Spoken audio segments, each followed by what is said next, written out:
What's going on, everyone? Welcome, Rabid here, and we got another video coming out about the Jasminer X16-Q. So I do have a couple on this already where I did show you the power consumption and how to set this up, and I said I would make another one once I fully tested. Well, that one is this. I got everything we need to know. The power consumption on both 120 and 240 volt. I got the hash rate average 24 hours at the pool in every single mode with and without ZIL. So that's performance mode, balance mode, and economy mode. And then again, with and without ZIL, you do get more hash rate when not mining ZIL because you're not losing it to those ZIL rounds. And then we kind of look at a little bit of profitability. So wait no longer. How does the Jasminer X16 perform? Let's find out. All right, so here's all the numbers for the Jasminer X16-Q, and here's our average hash rates for 24 hours. Here's performance mode plus ZIL.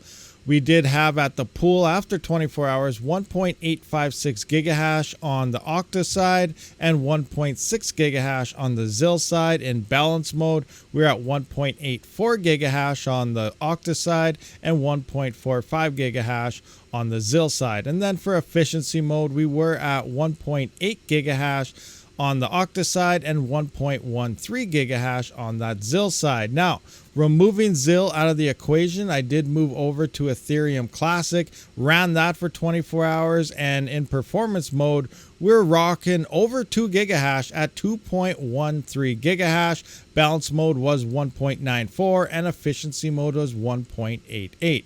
And it didn't matter what you're doing, ZIL mining or in ETC, all the power was the same. And on 120 volt, you can see 698 watts. We're on 240 volt. I was about 695 watts. And then balance mode was 608 watts, both on 120 and 240 volt. And again, same thing for efficiency mode, about 566 watts in both 120 and 240 volt. Now, you may notice my numbers are slightly different than some others and stuff, but I do notice when testing these, and I'm not 100% right, I don't know, I could be wrong here too, but I don't test my power till it's been running for 3 or 4 hours or so. When things start heating up, warming up, it does start to use a little bit more power. That's when I do take my numbers down, and these are the numbers I get. So if you're used to seeing, 630 watts like the websites and everything say, I do believe it's using more power, almost 700 watts here, due to the fact that this is actually what it's running after a couple hours, and this is what it maintains. It's not the 630, 640 that the website claims, but it does have those numbers early on when you first begin mining for the first half hour or so. But again, after that, it does increase its power. Now, I do also have kind of the profitability here. I don't have power taken off because everyone has different power. I could say this is the profitability, but my power is 11 cents. A lot of people out there have a lot more expensive power than 11 cents. And there's other people that have cheaper power than me at like 8 cents or 5 cents. So you can do the math for your own power, but based on these numbers right here. But this is what I was mining. Remember, I did do this a while ago. As you can see, the price here of Octa was in the 60 cents, 76 cents. Right now, Octa is down to 51 cents. But you can see I was making, in performance mode plus ZIL was about 875. And then in balance mode, it actually went up to 10.99 in net because I did yield quite a bit more of ZIL and stuff here, so you can kind of see the numbers differences. It was just a good day on the pool, I guess. And then efficiency mode, you can see that we were at $11.20. All of them were better than performance mode, but I do think performance mode is the better option, especially for Octa.Space here. But again, do your own type of numbers here and see what it works out to be. It's all a gamble. But here is the current numbers of everything right now online. So right now, Octa.Space at the time of recording is 51 cents here, 51.8, and the current network hash rate is about 4.4 terahash online, and we are making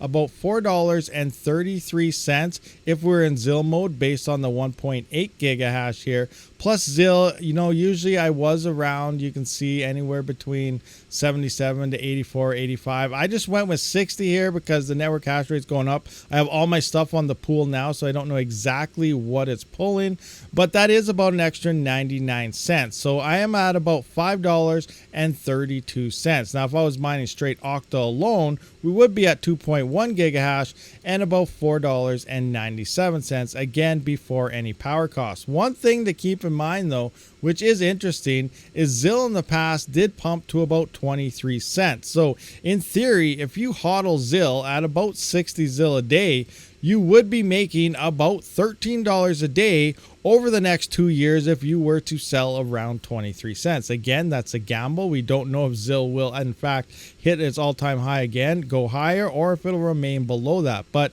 that is a possibility you can look to. Imagine $13 a day on ZIL alone if you hodled it for that long. I don't usually count any ZIL into my profitability, right? And that's just a little bonus I leave on the side. I don't use that for power. I look at the main coin and seeing what it's going to make me, and then ZIL's just a bonus there. I completely ignore that and let it stack up. Now, just to kind of compare this, and I do mention through a lot of my videos, is I like to look at my revenue per watt. What is making me the most amount of money per watt of power that I use? That way I can maximize my circuits to mine the most amount of crypto. It's not about having that hardware, buy that because it's cheap. It's about maximizing your profitability. And as we can see here, there are huge differences and things. Look at the L7 9.5. There's a lot of people that love this miner, and it's a great miner, don't get me wrong.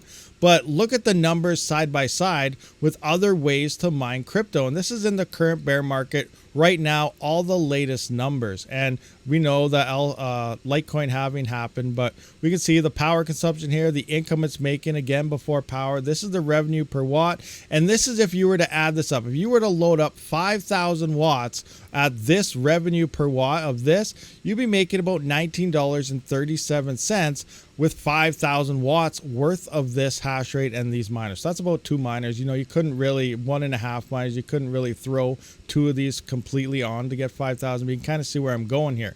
And 5,000 watts does work out to be about $13.20 a day in power costs at 11 cent power. So you could, if you have 11 cent or close, for me, this is what I am. I mentioned I don't want to put this earlier. It's just to give you kind of an idea here, but you'd have to subtract this from all those numbers to get your actual profits if you use your crypto to sell. But let's look at a couple things here. Look at the S19XP Bitcoin miners. You know, big Bitcoin farms are all over the place. And I'm always wondering, why would you load up on all these? You know, maybe it comes down to price. They have cheap power. That's a totally different situation. But the revenue per watt on them are fairly low. And if you were to load up 5,000 watts worth, you're only making $14 a day. And at my power cost, you know, you're not even making $1 a day after power with the most efficient current Bitcoin miner on the market. That's crazy to think of, and the halvings coming up. But look at the X16Q. That is where this thing shines. It is not the absolute best miner out there, but it's pretty darn good in efficiencies. And it's another reason why when I make charts like this, depending what I want to buy to increase the efficiency of my farm for more profitability, the X16Q is on top of my list that I'm really considering getting a couple more of. So yes, we're at 698 watts. It's making $5.32 a day, but look at 0.00762 revenue per watt. So it's making just under 1 cent per every 1 watt of power here. And if I was to load up 5,000 watts worth of these miners, and I'm using 5,000 because most miners out there coming from the GPU mining days, you're using a 30 amp breaker. That's about 5,700 watts max and 57 something. Actually, it's about 6,000, so 7,200 watts. You know, my math is messed up. I'm trying to do this top of my head right now. So it's like 7,200 watts, and at 80%, it's about 5,700 watts. So that is 5,000 watts, about a 30 amp breaker, almost maxed out.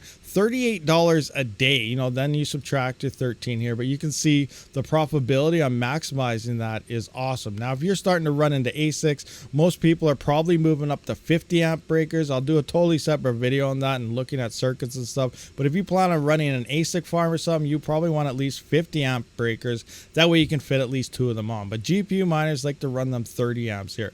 Moving on to the 7950X. This is another great machine for that. Look at this, 98 cents currently before power, about 130 watts, and that is making, if I loaded up 5,000 watts worth, $37.69. The Jasminer is actually slightly better than the 7950X. Now the Epic here, 7742, is way at the top of the list. It's at $39.13. If I had 5,000 watts of these things, they're making about $2.63 at 336 watts. Now, recently, this just happened with the E300 at about 523 watts. I actually think it's lower now on Kylecoin at around 440 watts or something. So it's even better than what these numbers are saying.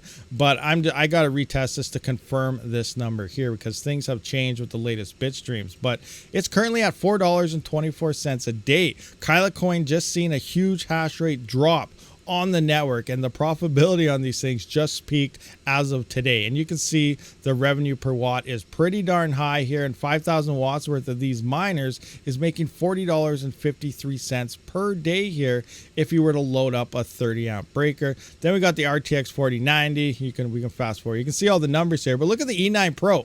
You know, from day one, I never liked this miner. I don't know what's wrong. It's just not efficient. It's better than Apollo's. It came in for cheap, but a lot of times just because hardware is cheap doesn't mean it's a good idea. Look at this thing.